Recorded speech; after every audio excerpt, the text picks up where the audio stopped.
Agora, já que estamos vendo à luz da palavra que essa profecia existe, o dom profético existe ainda, porque muitos o deixaram de lado, aqui também o próprio Cristo está falando, aqui em Mateus capítulo 7, abra a Bíblia em Mateus capítulo 7, versículo 15, ele começa a falar algo categórico em relação aos falsos profetas. Olha o que diz aqui no versículo 15 de Mateus 7.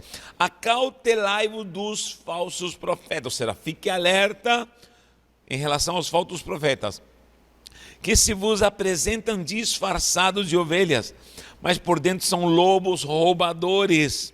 Olha só o perfil que Jesus apresenta desses homens maus. Pelos seus frutos os conhecereis. Colhem-se porventura a uva dos espinheiros ou figo dos abrolhos? Olha só, assim toda árvore produz bons frutos, porém a árvore má produz maus frutos. Não pode a árvore boa produzir frutos maus, nem a árvore má produzir frutos bons. Vamos lá, Jesus está falando, vocês querem saber e ter a percepção de quando você está diante de um falso profeta, um profeta de Deus, pelos frutos. Só que o problema é que muita gente eu vi dentro da igreja que pensa que frutificação é operar do poder, logicamente que vem do Espírito, numa pessoa. Por exemplo, uma pessoa tem poder de milagres, ela tem poder para operar milagres, isso vem do Espírito Santo e atua com poder e autoridade na vida da pessoa para operar milagres, como também para operar maravilhas, para falar em línguas, para profetizar. Então, o que acontece? Muita gente pensa que a frutificação é operar dos dons com poder através de uma pessoa, mas não é não. Não. O fruto do Espírito numa pessoa é o caráter dela, ou o frutificar do Espírito é o caráter dela. Então tem uma diferença, Natanael, em poder e frutificação? Claro que tem. Claro que tem. Eu vou provar aqui algo assim crucial, que é uma separação entre poder, que vem logicamente do Espírito, e santidade. Decore isso, por favor. Poder e santidade. Muita gente está confundindo aqui, poder e santidade. São coisas que deveriam andar paralelamente, mas não andam. O poder usufrui pela gratuidade, por promessa de Deus, o Espírito está operando, quem o busca o recebe. Só que o poder nós estudamos, que ele traz milagre, traz operação de maravilha, traz ministério, e você viu isso. Agora, é possível que alguém usufrua do Espírito Santo e ele, com o passar do tempo ou do agir do Espírito na sua vida, somente usufruindo, repito, só usufruindo do poder, ele se esqueça que o Espírito Santo também veio para santificá-lo. Então, há possibilidade de alguém só pender para um lado e cair somente para a operação do poder e se esquecer da santidade. Há um versículo que sempre me chama a atenção, em Eclesiastes 9:8, quando ele diz assim: que sempre sejam alvas as suas vestes e que nunca falte óleo na tua cabeça. Aí há uma alegoria muito importante, porque diz que nunca falte óleo na tua cabeça. Isso se refere a poder. Óleo na cabeça era dos ungidos. Mas que nunca deixem de estar brancas as tuas vestes. Isso é santidade. Pastor, eu posso me dedicar só ao poder e esquecer a santidade? Claro que sim. Claro que sim. Aqui está o próprio Jesus falando. Haverão falsos profetas. Haverão pessoas que vão operar maravilhas. Só que o caráter deles está longe de mim. Avance um pouquinho aqui no capítulo 7, vá para o versículo 22, nós lemos o 15 até o 18, mas olha o que diz o 22, muitos naquele dia hão de dizer-me, Senhor, Senhor, porventura, não temos nós profetizado? O cara era profeta, em teu nome também expelimos demônios, expeliam demônios, e em teu nome nós fizemos muitos milagres, ok, então lhes direi explicitamente, nunca vos conheci, apartai-vos de mim, vós que praticais a iniquidade. Ou seja, alguém pode operar maravilha pelo Espírito, usufruir do Espírito, e também ser um mau caráter? Claro que sim. Há muita gente que naquele dia vai falar: Senhor, nós expulsamos demônios, nós pregamos o evangelho, nós fizemos milagres. E ele vai falar: mas quem disse que operar maravilhas, quem disse que profetizar salva alguém? Quem te salva é a santidade. O escritor de Hebreus, ele escreve claramente em Hebreus 12, 14, ele diz assim: procurai a santidade sem a qual ninguém verá o Senhor. Nunca diz procurai poder sem o qual ninguém verá o Senhor. Diz procurai a santidade, porque santidade é o quê? Caráter. Caráter. E o que é caráter? É só aquilo que Deus vê, é a famosa frutificação. Porque tem muita gente que ganha muita alma, gera muitas vidas, prega, faz milagres, fala em línguas, profetiza. Não tenho nada contra isso, gente. Pelo amor de Deus, eu amo tudo isso. Eu gosto do evangelho com sinais e com poder. Mas o problema é que a pessoa não tem santidade, tem um caráter deturpado. Pastor, eu conheço muita gente que operava, pregava maravilha e depois estava fazendo coisas horrendas, imorais. É possível isso? Claro que sim. Gente, há muita gente usufruindo, pessoal, tem muita gente usufruindo do poder de Deus, mas caráter nenhum, zero. Ou seja, caráter, isso aqui é simplesmente, é o dom ministerial, é a unção, unção. Muita gente pensa que unção somente vem para pessoas que só se santificam. Não, há muita gente que eu conheço que opera maravilhas, opera milagres e não tem nada de caráter. Aqui Jesus fala assim, muitos vão falar naquele dia: nós expulsamos demônios, fizemos maravilhas, muitos milagres. Não te conheço, porque para conhecer a Deus você não precisa somente fazer milagres e maravilhas ou falar em línguas e profetizar. Você precisa ter um caráter santificado. Caráter santificado. Tomara que todo mundo que usufrui do poder da unção tivesse um caráter transformado pelo poder de Deus. E todo mundo que tem santidade e tem caráter tivesse os usos de frutos do poder e da unção para operar maravilhas. Tomara que isso andasse sempre junto. Por isso diz que nunca falte óleo na tua cabeça, unção, e nunca serão ou deixem de ser alvas, ou serão sempre alvas das tuas vestes, tá bom? Então, é possível então alguém só ter o poder e não ter caráter?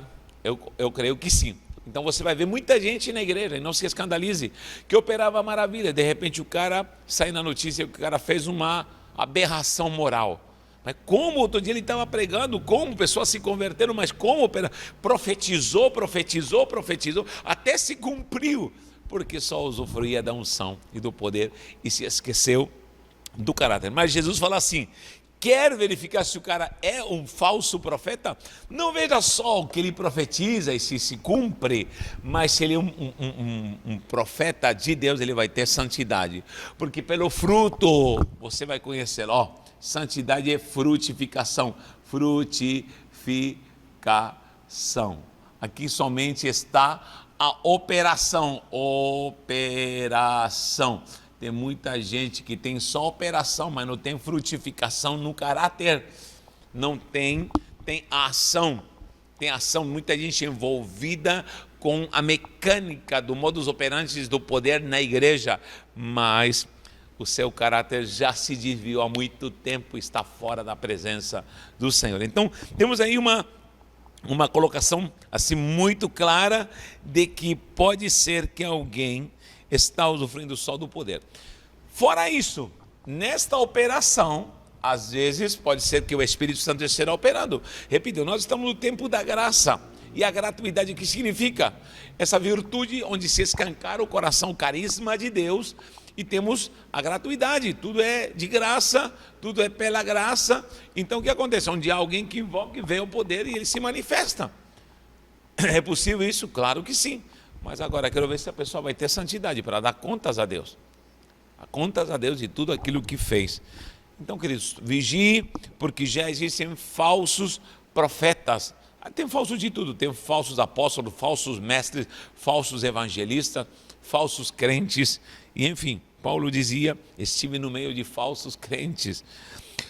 Então temos aí a primeira ideia de que falsos profetas podem ser conhecidos, principalmente se eles não têm uma vida de caráter. Em segundo lugar, Outra coisa que se vê muito na igreja é quando um profeta, ele começa a dar descrédito às escrituras. É quando ele começa a ter uma revelação extra, vamos dizer assim, e vai deixando de lado as escrituras. Conhecia a palavra, conhecia a sã doutrina, conhecia o evangelho, e agora a Bíblia é em segundo plano, a palavra do Senhor, as sagradas escrituras, como eu gosto de chamar, fica um pouco de lado, não é tão importante assim. O que vale agora é o que escreveu a senhora fulana, o que vale agora é o que escreveu o profeta tal, como diz o profeta tal, como escreveu. Eu já vi muito crente assim falando isso. Fala de Jesus, fala das escrituras, mas também a dona fulana que escreveu tal livro, como escreveu dona fulana. Cuidado com isso, querido. Ou como escreveu fulano de tal, não vou nem citar nome para não entrar em polêmica. Tem muita gente que anda com uma revelação embaixo do braço, ou um livro embaixo do braço, e muitas vezes esse tipo de gente vai se afastando da sã doutrina. Isso chama-se apostasia, quando alguém se afasta do verdadeiro evangelho e do que é a sagrada escritura, o descrédito às escrituras, o acrescentamento de algo que alguém a mais falou. Não, Senhor, não existe isso, não existe. As escrituras comprovam e provam tudo aquilo que Deus tem para o homem no quesito revelação, e acabou, tá bom? Abra sua Bíblia em 2 Timóteo 4:1, alguém está me acompanhando aí? 2 Timóteo, ou é 1 Timóteo? 1 Timóteo 4:1, 1 Timóteo, primeiro livro de Timóteo diz assim, capítulo 4, ora, o Espírito afirma expressamente que nos últimos tempos alguns apostatarão a fé, apostasia, alguém que acreditava na palavra, na veracidade da palavra, e começou a negar, por obedecerem a espíritos enganadores e a ensinos de demônios. Então tem uma escola de demônio, já que há ensino de demônio, tem uma escola de demônio. Então tem um mestre que ensina coisa do demônio, o próprio capeta está ensinando e está fazendo discípulos que estão enganando o povo. Para quê? Para contradizer a palavra de Deus, para inventarem datas, para inventarem novas revelações, para inventarem novas doutrinas, e aí surge a apostasia através de espíritos enganadores. Está assim de espíritos enganadores. E diz assim: pela hipocrisia dos que falam mentiras e que têm cauterizado a sua própria consciência. E aí começam a proibir, começam a dar novos desígnios sobre uma nova revelação. Então, em segundo lugar, o falso profeta também se conhece pela apostasia. Esse aqui, 2, apostasia. Principalmente quando começa a negar a veracidade das escrituras. O incrível aqui que diz que trazem com eles espíritos enganadores e doutrinas de demônios. Então, há muita gente que está fugindo ao contexto das Sagradas Escrituras, isso não convém, tá bom? Terceiro lugar, um falso profeta se reconhece porque ele começa a tirar Cristo do centro. Ponto 3, tira Jesus, ou começa a tirar Jesus do centro, ou seja, a nossa visão é cristocêntrica. Jesus Cristo é o centro de tudo. Jesus Cristo é o único caminho, Jesus Cristo é o caminho, Jesus Cristo é a verdade e a vida. Jesus Cristo é o Salvador e acabou, não tem a senhora tal, fulano tal que escreveu, não. Jesus é o centro. Então, qualquer religião ou qualquer dogma aí, de qualquer igreja, seja qual for, onde digam Jesus mais a senhora não sei das quantas, Jesus mais os escritos do profeta tal, Jesus, não, é Jesus e acabou, não tem outro caminho. Então, o centro é Jesus. O problema é que a primeira característica desses homens que começam a tirar Jesus do centro, o ego começa a surgir.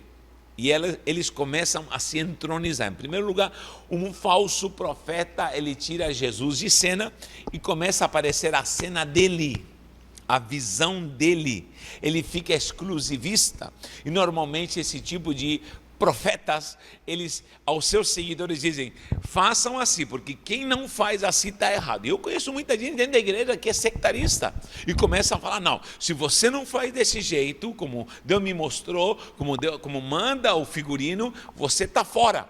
Isso está errado. Querido, eu sei que, por exemplo, para evangelismo existem muitas metodologias.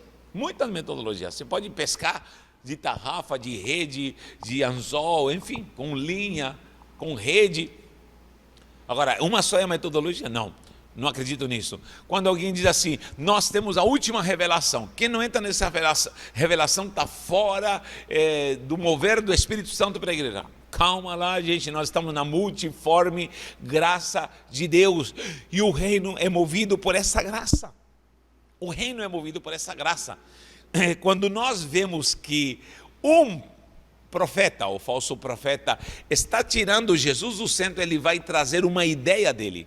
Eu não posso, como Natanael, como profeta, começar a pensar numa ideia e falar assim, esta ideia que Deus me mostrou, ou esta metodologia, ou esse dogma, ou uma fixação em algum tipo de pensamento, vamos dizer assim, a centralidade para poder alcançar a salvação ou qualquer tipo de bênção da parte de Deus. Não, querido, Jesus é o centro e acabou. Então cuidado quando você veja o teu pastor ou qualquer profeta, qualquer ensinador que te diz, este é o jeito de fazer. Se alguém não faz desse jeito, está fora, é rebelde. Não, isso não procede de Deus, porque existe a gratuidade que é multiforme. Multiforme significa muitas formas. Esse é o reino de Deus, é a sua justiça, e ele se move em nós. Então, temos que tomar cuidado quando um falso profeta começa a se voltar para ele, para o seu ego, ele é egocêntrico, e começa a se entronizar. O que vale agora é o que ele fala somente, o que ele manda, o que ele está discernindo, o que ele está ditando, as regras que ele impõe. E se a pessoa não segue essas regras, essa pessoa é rebelde, essa pessoa está fora de um contexto de honra e de obediência. Então, queridos, fuja disso.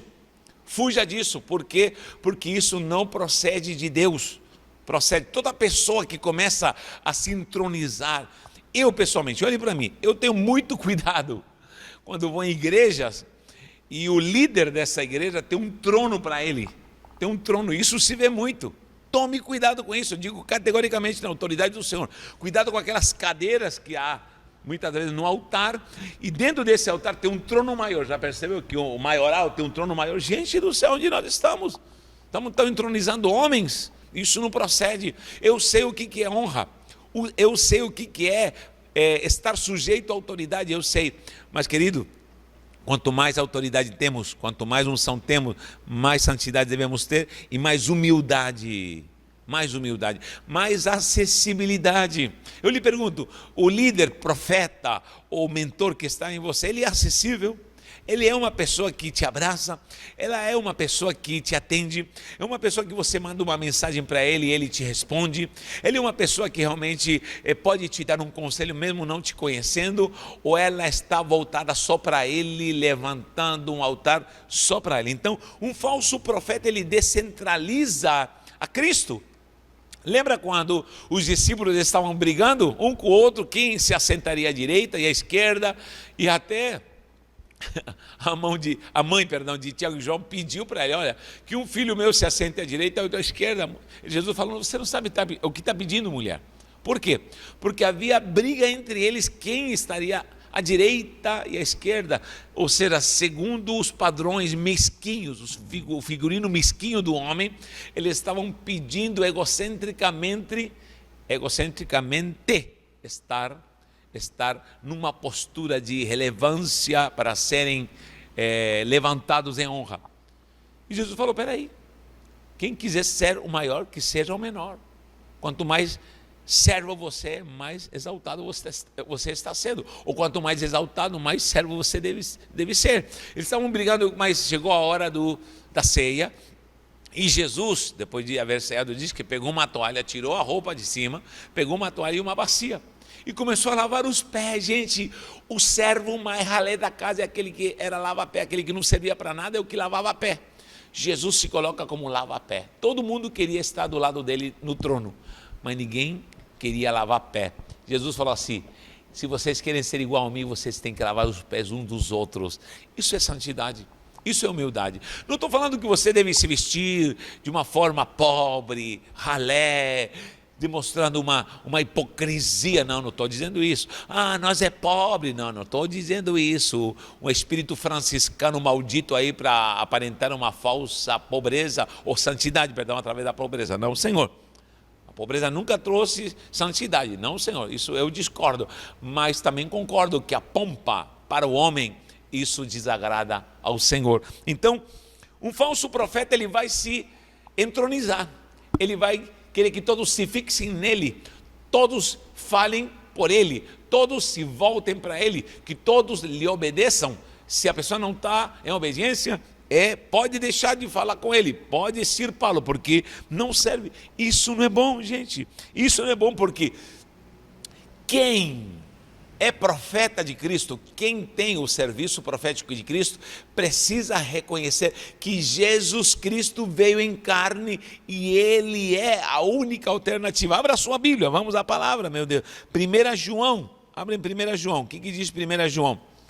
Lá no final da Bíblia, 1 João capítulo 4, diz assim: amados, o Joãozinho falando, glória a Deus. Amados, não deis crédito a qualquer espírito. Antes provai os espíritos se procedem de Deus, porque muitos falsos profetas, muitos falsos profetas têm saído pelo mundo afora. Nisto reconhecereis o Espírito de Deus. Todo espírito que confessa que Jesus Cristo veio em carne é de Deus. Primeira coisa, tem que confessar que Jesus Cristo veio em carne, ele teve uma missão. E todo espírito que não confessa a Jesus não procede de Deus. Pelo contrário, esse é o espírito do anticristo, a respeito do qual tendes ouvidos, que vem e presentemente já está no mundo. Ou seja, já o espírito está lá. Então, naquele tempo, agora temos que tomar cuidado porque avançamos um pouquinho mais no tempo. Filhinhos, vós sois de Deus e tendes vencido os falsos profetas, porque maior é aquele que está em vós do que está no mundo. Então, preste atenção. Está dizendo aqui, se é Espírito de Deus, vai ter que confessar a Cristo, vai ter que entronizar Cristo, que ele veio em carne, que ele venceu a morte. A isso se refere, que ele foi levantado ao céu e seu nome está acima de todo nome, está entronizado em glória, que ele habita em nós, que ele é o único caminho, que ele é o Salvador, que ele é o Redentor da nossa vida, o que nos tira o pecado. Acabou e terminou. Então, gente, não entre em confusão para que nenhum falso profeta te faça cair nas suas garras e na sua rede, tá bom? Falso profeta, podemos falar, é todo aquele que deturpa a ação sobrenatural do poder de Deus, foge da santidade, né? Pode até operar maravilhas, às vezes até por ação de demônios, mas ele é apóstata, ele nega as escrituras, ele acrescenta algo a mais, ele inventa coisas.